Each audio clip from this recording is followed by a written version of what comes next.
শুনেছি আপনি খুব ভালো ক্রিকেট খেলতেন। ক্রিকেটার সৌরভ গাঙ্গুলির সঙ্গেও খুব ভালো সম্পর্ক ছিল আপনার। একটা সময় খুব ভালো যোগাযোগ ছিল। হ্যাঁ, তো এই বিষয়ে যদি কিছু বলেন। দেখো, ভালো ক্রিকেট খেলতাম কিনা বলতে পারবো না, but cricket was my passion. আমি রেগুলার ক্রিকেট খেলতাম। বোম্বেতে এসে কিছু টাইম শিল্ডের ম্যাচ খেলেছিলাম, তার বেশি অবশ্যই এগোয়নি। তো একবার 1900, if I remember, it is 93, 1993 সালে আমাদের বিআরসি কলোনির মধ্যে একটা ইন্টার টাটা টুর্নামেন্ট হয়, যাতে টাটার সমস্ত কোম্পানিরা পার্টিসিপেট করে, like Tata chemicals, Tata communication, Tata iron and steel. তো এরকম বোধহয় ওদের 7-8টা কোম্পানি পার্টিসিপেট করে। এবং তুমি নিশ্চয়ই জানো এখানে যে অনেক ইন্ডিয়ান প্লেয়ার্সরা তারা কিন্তু টাটাতে চাকরি করে। যেমন তখন সৌরভ গাঙ্গুলি টাটাতে চাকরি করতো, সৈয়দ সাবাকরিম ইন্ডিয়ান উইকেট কিপার, ও চাকরি করতো, সুব্রত ব্যানার্জি ও চাকরি করতো, সাইরাজ ভৌতুলি, বোম্বের অনেক অনেক প্লেয়ার কিন্তু টাটা, দিলীপ সিং সরকার, এরা সবাই টাটাতে চাকরি করতো। ওই টুর্নামেন্টের জন্য অ্যাটলিস্ট তারাপুরের মতো জায়গাতেই মানে আমরা প্রায় ভারতবর্ষের অনেক বড় বড় প্লেয়ারকে পেয়েছিলাম এক সপ্তাহের জন্য। 7 থেকে 8 দিন টুর্নামেন্ট হয়েছিল, এবং ওই টুর্নামেন্টের অফিসিয়াল স্কোরার ছিলাম আমি। আচ্ছা। তো যেহেতু আমি এখানে ভালো স্কোর করতাম, ওরা আমাকে চুজ করেছিল, তো সমস্ত ম্যাচে স্কোরিংগুলো আমি করতাম।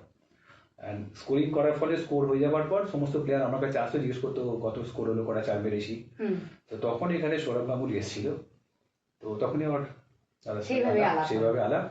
আর খেলাধুলার পরে গাঙ্গুলি ছিল তখন হোটেল কন্টেসাতে, আর সুব্রত ব্যানার্জি থাকতো হোটেল পারাস, একটা বইসারে একটা ওখানে। তো আমার লাইকিংটা গাঙ্গুলির প্রতি বেশি ছিল। তো এখানে খেলা তো হয়তো হয়ে যেত 5:30টার সময়, তারপর আমি বাড়িতে এসে চা ফাঁকে আবার 6:30টার সময় চলে যেতাম হোটেলে, গিয়ে হোটেলে একই রুমে প্রায় 6:30 থেকে 7:30টার মধ্যে গল্প করতাম। তো বাঙালি বাঙালি ছিল, ছিল, ভালো কথাবার্তা হয়েছিল। তো সেই থেকে যোগাযোগ। তারপরে অনেকবার আমাকে বলেছিল ওর বাড়িতে যেতে, আমি ওর বাড়িতেও গেছিলাম। এবং তারপরেও যখনই ইন্ডিয়ার হয়ে, তখনও ইন্ডিয়ান টিমের পেপার ছিল না, নেক্সট ইয়ার ইন্ডিয়াতে চান্স পেলো যখন ইংল্যান্ড গেল। ইংল্যান্ড থেকে আসার পরে আমার সঙ্গে কথা হয়েছিল টেলিফোনে, আমি রেগুলার টেলিফোন করতাম, টেলিফোন নাম্বারও তখন আমার কাছে ছিল। আর তারপরেও যখনই বোম্বেতে খেলতে আসতো বা কলকাতা খেলতে আসতো, আমি যদি কলকাতা থাকতাম, আর বোম্বেতে যখনই আসতাম সবসময় ওকে ওয়ানখেড়ে দেখা করতে যেতাম। ওয়ানখেড়েতে যেতাম, ওখান থেকে আমাকে বলতো এখন সময় নেই, তুমি হোটেলে চলে এসো। তাজ হোটেলেও গেছি, তাজ হোটেলের 12th ফ্লোরে রুমেতেও প্রায় ঘন্টা 2-2.5 গল্প করতাম। এটা গেল গাঙ্গুলির সঙ্গে। আর এই সূত্র ধরেই যখন আমি ওয়ানখেড়ে স্টেডিয়ামে যেতাম, তখন কন্টেম্পোরারি যে প্লেয়ার ছিলেন, যেমন রাহুল দ্রাবিড়, সচিন তেন্ডুলকার, জাওয়াগল শ্রীনাথ, অনিল কুম্বলে, ফরেন প্লেয়ার্সের মধ্যে ভিভিয়ান রিচার্ডস তখন কোচ হয়ে এসেছিলেন, Australian player Matthew Hayden, Ricky Ponting, সবার সঙ্গে কথা হয়েছিল, মানে অল্প অল্প কথাবার্তা। মানে অ্যাটলিস্ট আমি খুব স্যাটিসফাইড ছিলাম, ক্রিকেট আমার একটা প্যাশন ছিল। তো সেই সূত্রেই যোগাযোগ। তো এখন প্রায় হয়ে গেল 7-8 বছর হয়ে গেল, আপাতত কোনো যোগাযোগ নেই। যদি কলকাতা যাই নিশ্চয়ই I try to begin with Ganguly. Very nice man. আমরাও সেটা আশা করব যে আবার আপনাদের যোগাযোগটা রিনিউ হোক। দাদা, এবার একটু অন্য প্রসঙ্গে আসবো। আলাপচারিতা জারি রাখার আগে দর্শক বন্ধুদের উদ্দেশ্যে বলে দিই, আমরা মহারাষ্ট্রের যে অঞ্চলটিতে থাকি সেই অঞ্চলটির নাম তারাপুর। তারাপুরে প্রচুর বাঙালি আছেন, এবং এখানে আমাদের বাঙালিদের দ্বারা গঠিত একটি বেঙ্গলি অ্যাসোসিয়েশনও আছে। প্রায় 150 জন মেম্বার বর্তমানে অ্যাসোসিয়েশনে আছে। আমরা এখানে বাঙালিদের সমস্ত অনুষ্ঠান সেলিব্রেট করি, যেরকম দুর্গা পুজো, লক্ষ্মী পুজো, সরস্বতী পুজো, কালী পুজো, নববর্ষ ইত্যাদি। তো এই বেঙ্গলি অ্যাসোসিয়েশনের একজন মূল কর্ণধার হলেন দাদা, আমরা যতদূর জানি। তো দাদা, এবার অ্যাসোসিয়েশনের প্রসঙ্গেই আপনাকে কিছু প্রশ্ন করব। আচ্ছা দাদা, প্রথমেই প্রশ্ন করব, আপনি যখন প্রথম অ্যাসোসিয়েশনে পুজো দেখলেন তখন কেমন লেগেছিল আপনার? আমি বললাম আমি এখানে জয়েন করেছিলাম 1987 জুলাই। তো আমার মনে হয় প্রথম 4-5 বছর আমি এখানে ছিলামই না, মানে লাইক আদার বেঙ্গলি দুর্গা পুজোর সময় কলকাতার বাইরে ভাবা যায় না। তো আমি অ্যাজ ইউজুয়াল মোটামুটি 1992 সাল পর্যন্ত আমি প্রায় কলকাতা চলে যেতাম। এবং আমার মনে হয় প্রথম আমি দুর্গাপুজো এখানে দেখেছিলাম, কারণ 1993 হবে। তো তখন দুর্গাপুজোটা হতো আমাদের যে পিটিসিএস হল আছে তার ভেতরে পুজো হতো, একচালার ঠাকুর হতো, এবং ঠাকুর এখানেই তৈরি হতো। এবং সকালে খাওয়ানো হতো, বিকেলে খাওয়ানো হতো, বিকেলে কিছু কালচারাল প্রোগ্রামও হতো। তো মোটামুটি ঘরোয়া প্রোগ্রাম হতো, কিন্তু অনেক ছোট ছোট মাপের পুজো হতো, যার বাজেট খুবই কম ছিল। তো সেটা প্রথম ছিল। তারপরে আমরা উইথ টাইম সেটাকে এখন আপনি দেখেছেন যে কত অনেক বড় পুজো হয়ে গেছে। তো পুজো ছিল ছোট, কিন্তু পুজোর মধ্যে যে মজা ইত্যাদি সেগুলো ছিল, আন্তরিকতাটা ছিল, তখন থেকেই ছিল। তো দাদা, আপনার হাত ধরে অ্যাসোসিয়েশনের বেশ কিছু নিয়ম বদলেছে। যেমন ধরুন, আগে দুর্গাপুজোর সময় দূর থেকে মানুষ মাতৃমূর্তি দর্শন করে ফিরে যেত, কিন্তু এখন বেশ কিছু মানুষ সক্রিয়ভাবে এই পুজোর সাথে ইনভলভ। এটা কিভাবে সম্ভব হলো? তো প্রথম আমি যখন এই পুজোটা দেখি তখন অ্যাজ ইউজুয়াল যে কোনো অ্যাসোসিয়েশনের জন্য যেটা হয় যে 150টা মেম্বার হলে হচ্ছে যে কাজের লোক হয়তো সেই 15-20টাই হয়ে যায়। তো সেক্ষেত্রে আমার মনে হয়েছিল যে আমি যদি নিজে থেকে কিছু করি বা নিজে যদি কিছু আইডিয়া দিই, সেই আইডিয়াগুলো যদি ইমপ্লিমেন্টেশন হয় তাহলে হয়তো ভালোই হবে।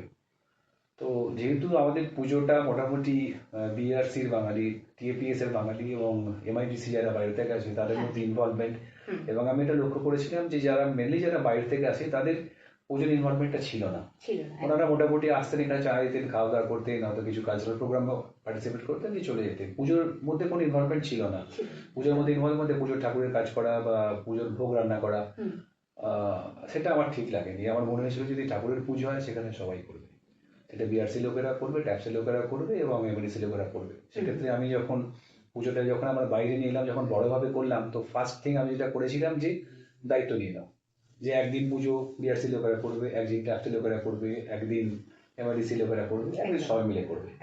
তো এটা করার জন্য, এবং যারা আগে হয়তো পুজোর ঠাকুরের কাছে যেতে পারতেন না, ভোগ রান্না করতে পারতেন না, তাদের কাছে একটা অপরচুনিটি এলো।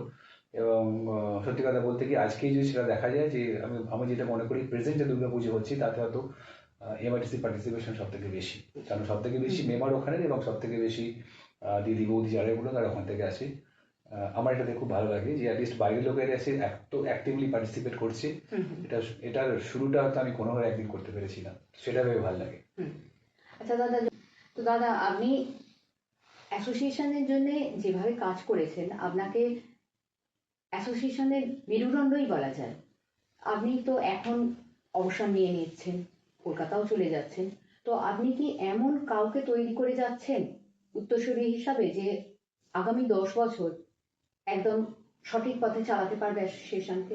হ্যাঁ, সেটা নিশ্চয়ই আছে। কারণ আমি বলছি, দেখুন আমি বেঙ্গলি অ্যাসোসিয়েশনের কর্ণধার বলাটা ভুল হবে, বলতে পারি একজন কর্মী, এবং যে কর্মী যে নিঃস্বার্থভাবে কাজ করে গেছি। অ্যাসোসিয়েশন একজনের পক্ষে চালানো সম্ভব নয়, সেটা আগেও ছিল না, এখনো নয়।